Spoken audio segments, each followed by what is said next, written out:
네, 이번 한일 정상회담을 계기로 양국 경제 관계도 개선될 것으로 기대됐습니다.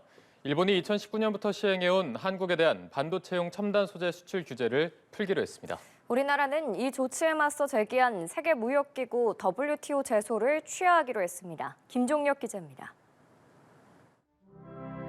윤석열 대통령과 함께 일본을 방문한 이창양 산업통상자원부 장관은 일본이 한국에 대한 수출 규제를 해제하기로 했다고 밝혔습니다.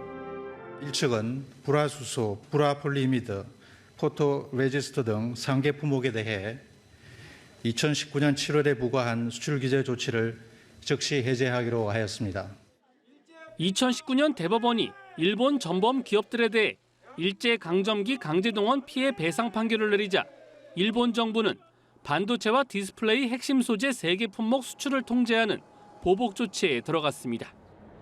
여기에 전략물자 수출관리 우대 대상국인 화이트리스트에서 한국을 빼버리자 정부가 세계무역기구 WTO에 일본을 제소하면서 양국 경제관계는 얼어붙었습니다. 하지만 윤 대통령의 방일을 앞두고 최근 정부가 WTO 분쟁 절차를 잠정 중지하자 일본이 규제 해제로 화답한 겁니다. 양국은 일본이 규제를 해제하는 즉시 우리나라도 WTO 제소를 취하하기로 했습니다. 또 양국은 화이트리스트 제외 조치에 대해서도 빠른 원상 회복을 위해 긴밀히 논의하기로 했습니다.